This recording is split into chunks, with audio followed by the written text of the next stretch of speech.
DJ Urbanovsky's Tactical Grade Utility Knives. Now, I'm interested in people who do creative things. I'm, of course, a book author, and I write books. And this is one of two videos I did from the 2012 Blade Show held at the Galleria in Atlanta, Georgia. This is Hovey Smith, the backyard sportsman, and we're at the Atlanta Blade Show, and I'm talking to DJ Urbanovsky about his new knives. Now, these are interesting knives. DJ, tell me a little bit about them. Hovey, thanks for having me. This is the Calubris. These are the first MIG-Tech knives that I've ever done. They're made out of CPM S35 VN steel, Rockwell hardness of 58 to 61. The thrust of these knives was to do a knife that was basically, it would be good for anything. You know? Okay. Now, on the knives, you'll have some very interesting textures on your handle materials. How are you getting those?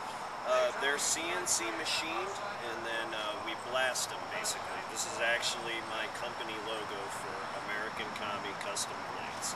So we got the logo machined in there.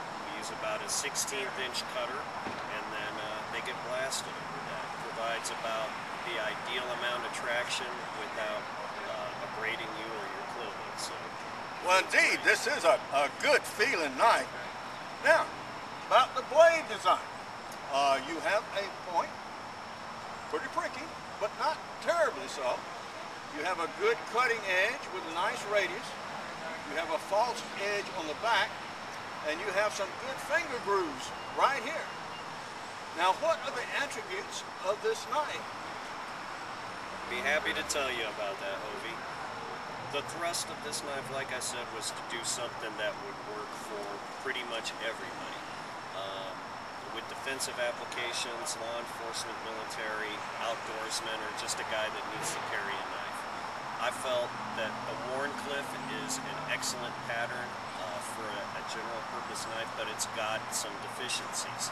If our tip angle's too acute, we have a very narrow, weak tip, so I wanted a strong tip on this.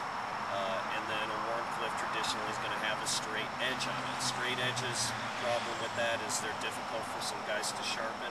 And then if you're using it for utility work, you only end up using like this very tip of the blade. So you're wasting all this other blade here. So I got a little bit of belly on this to make it good for general purpose use. We have our drop tip. It's fairly obtuse, but it's still real pointy. So it's a good penetrator, but it's also strong. One of the things that this knife does with this wedge up here is that when you're penetrating things with it, it automatically wedges the blade down, so it helps follow through with the cut. Well, certainly your point is well supported all the way out to the very end. So this is a point that you could break it off, but you'd have to really work at it. Exactly. Well, there ain't a knife that's been made yet that I couldn't break, and if you try hard enough, you're going to break anything. But durability is always paramount with anything that I make, whether we're talking mid-techs or the full-on custom handmade stuff. So we want knives that when they get in guys' hands, they can use them and they stay sharp and they do what a knife is designed to do, which is cut stuff. Okay. Now you have 3 different blade finishes here. That is correct. We've got our DLC coatings, basically, straight from Ion Bond. So we got black and flat dark earth.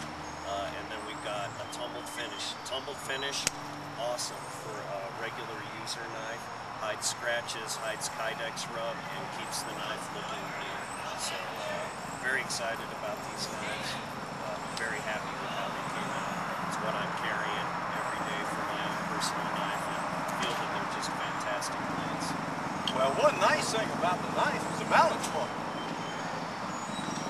This is one of those things that worked out just right. The knife balances actually right here at the guard. And you notice that it's got this hump here on the inside of the handle. If you've got that natural balance point at the guard, that's going to drop right in. If you're like an average size hand, like a size large to medium, even if you got big Sasquatch hands, that'll tend to drop right in between those 2 fingers. So what that does is that really locks the knife into your grip, and then we've got this dished out area on our spine with our jimping for traction. A lot of guys have just put jimping here on the knife. So what happens is when you're holding the knife, you've got all this open area here. The back of the handle isn't supported. So what you do is you take your thumb, you drop it down into that dish.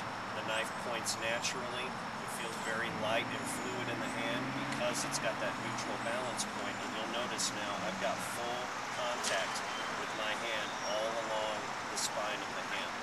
So this knife is going wherever you need it to go. You've got a good positive grip, and we've got a substantial guard here. So your hand is well protected. There's no danger of your hand sliding down on the blade. And this works with all handle grips that I've been able to come up with or that I use. If you're a hammer fist guy, you've got a little notched out area here for a thumb rest. Of course, there's the FMA grip, which I prefer, which gives you a lot of control, closes up the hand again, works an inverted edge, works edge out ice pick, and also edge in ice pick. And you can even take this thing and this dished out area right here, the spine dish, is great for choking up on it if you're doing fine work or kitchen work, or you're feathering a stick for fire starting and whatnot. So I really tried to get everything I could into these knives, and I think that I've accomplished that. Well, I believe you have. Although, of course, the universal anything has never yet been done perfectly and never can be.